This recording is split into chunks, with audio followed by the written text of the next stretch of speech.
So today we're going to discuss a 16-year-old high school student. This young lady was killed by two of her classmates. But this isn't the case you're thinking of.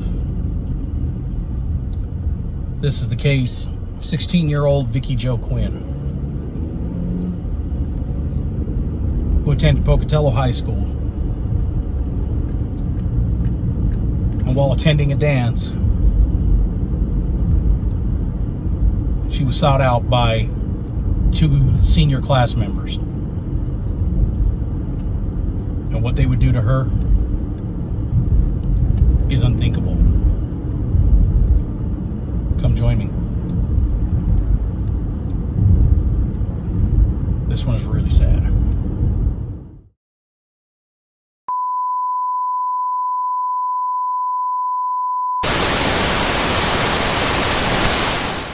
There should be no law against killing people. This morning, the state put to death Paul Ezra Rhodes. 7 years ago today, a Pocatello woman was murdered, and that case remains unsolved. Our first victim is going to be Cassie's daughter. She's going to be alone in a big, dark house out in the middle of nowhere. How perfect can you get?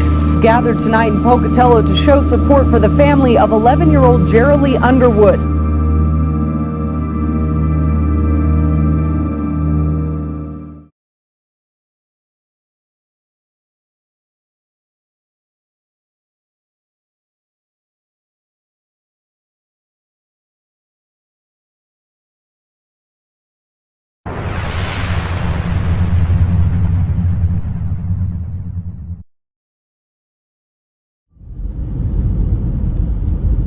Now, the majority of the cases that we dealt with while we were up in Idaho primarily centered around Pocatello.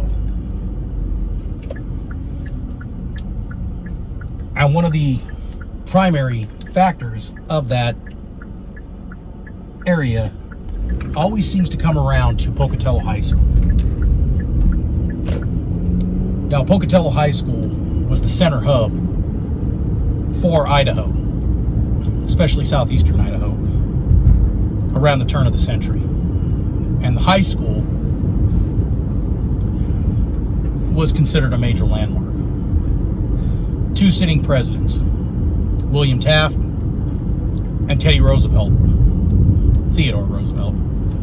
both delivered speeches while they were sitting as the President of the United States from that school.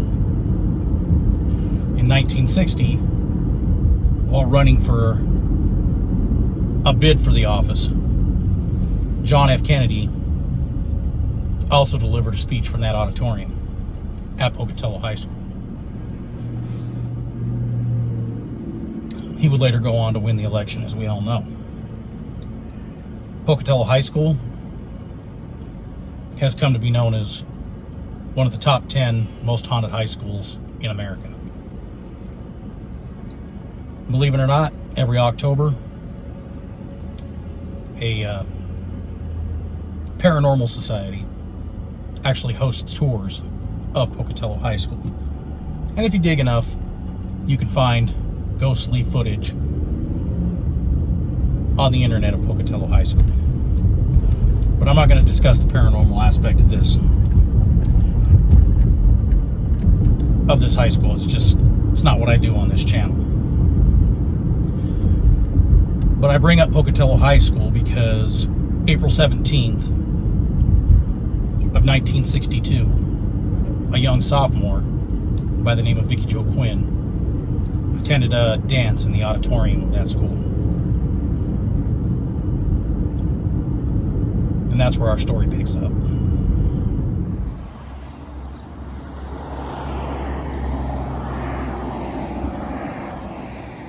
God dang, this is all so green.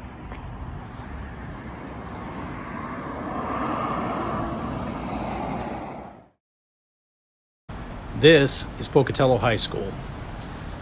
This is the school that Vicki Jo Quinn attended in 1962. And on April 17th of 1962, would accept a ride home from three classmates, two gentlemen and a female. It was the last time she was ever seen alive. Now, by all accounts, Richard Burt and John D. Larsen were stand-up people. Good students. Not great students, but good students. Well received. But they were harboring a dark side. A side that most people didn't see.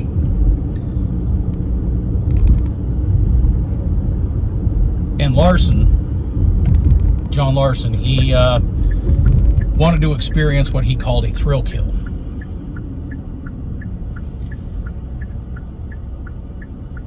So that April night at the Pocatello High School dance, him and Larsen met up and decided they were going to go to the dance for one reason and one reason only. And that was to kill someone.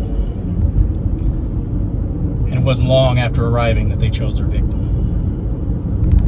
They paid what? They paid $500 for that. $500,000. The thing is, now, different stories that I've read about this and newspaper articles put it at different times. What they do know is that she, Vicki, left with Richard and John and another female classmate. And that female apparently was a friend of Vicki Jo's. Now, I'm not going to say her name, even though it is in some of the articles and all. I'm not going to say her name because she was ruled out. And from what they can gather is that Richard and John decided that they were going to offer the girls a ride home. Well, something that the other girl said spooked them. The belief is that they were going to kill both girls. But something about what the other girl said kind of spooked them, and they decided they were not going to kill her. So they took her home and dropped her off. Vicki was not afraid at this point. She just thought she was getting a ride home. What would come next, I don't even want to put into words.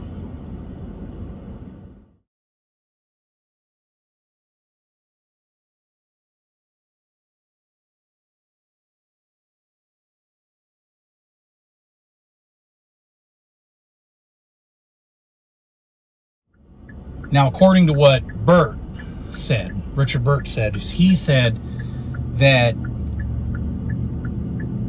he did not participate in the murder. That was all John Larsen. But he helped dispose of the body. He helped bury the body, and they took it to Fort Hall Indian Reservation, which sits in Bingham County, but it sits right on the skirts of Bannock, which is Pocatello, and Bingham, which is Blackfoot, and it sits between the two.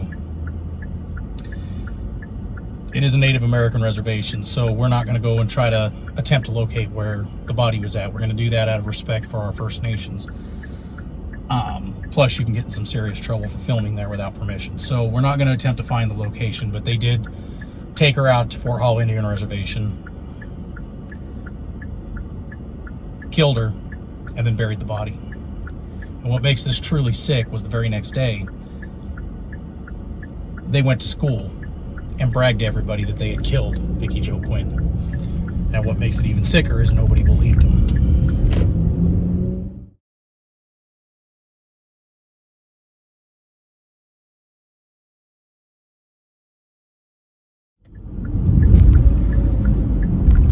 Even after admitting to this to several people, after Vicki's body was found a little more than a week later,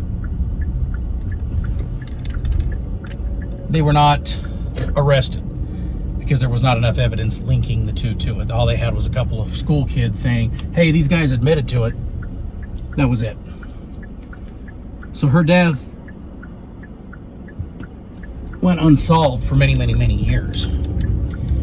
And it wasn't until Richard Burt became a born-again Christian that he went to the police due to the amount of regret and grief he was experiencing and copped to the murder. And by this time, Larsen had moved on, moved out of Pocatello, out of Idaho altogether. And lo and behold, where did he reside? Right here in Las Vegas. Didn't see that one coming, did you?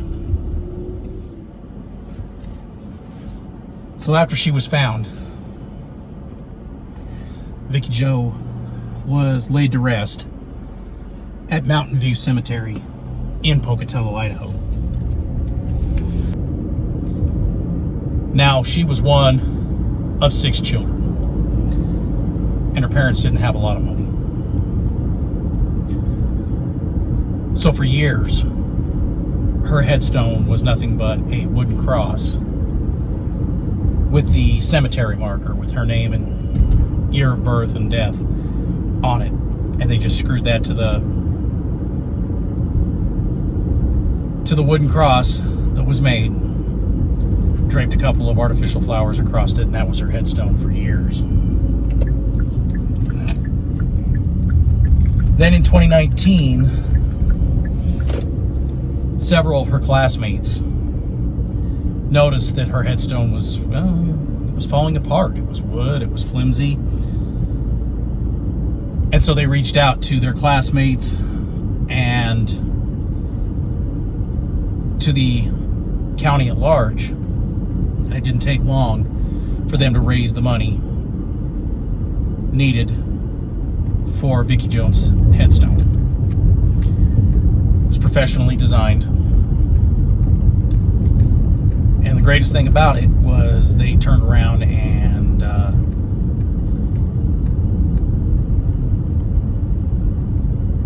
after reaching out to one of the few living relatives of Vicki Jo and getting the okay, they dedicated it. And one of the greatest things about it is they actually etched the original headstone, the original wooden cross with the roses, onto the headstone. And that's what we're about to see right now, is the new headstone.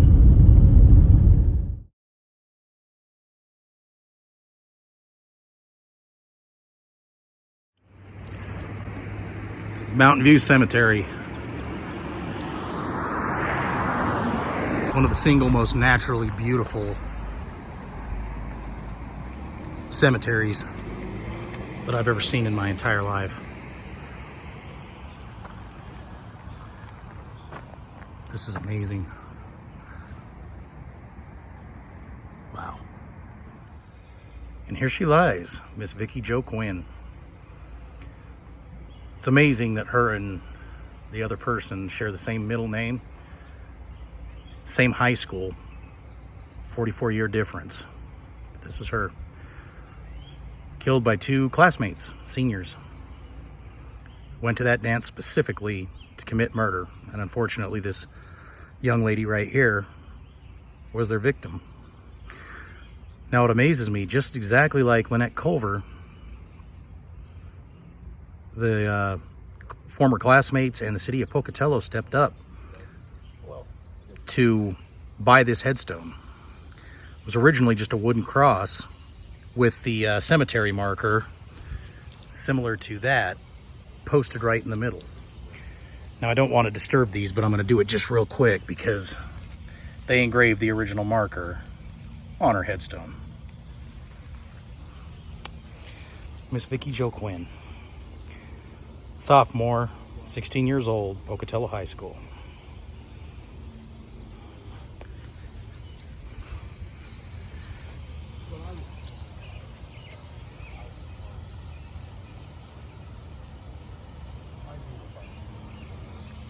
I'm so glad to see that they're not forgotten.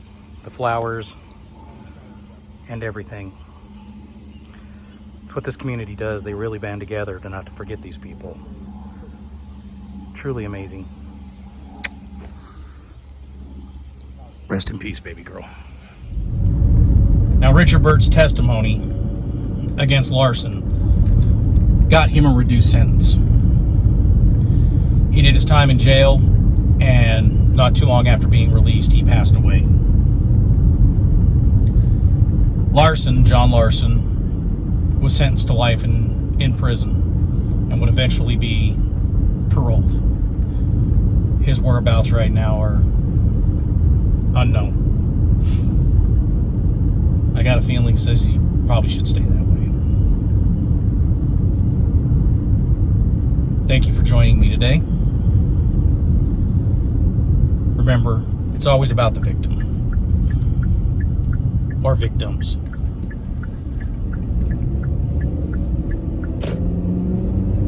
And I've got some ideas that are coming up for this channel. I've got some more stories coming, some really good ones, including a victim of Ted Bundy, possibly,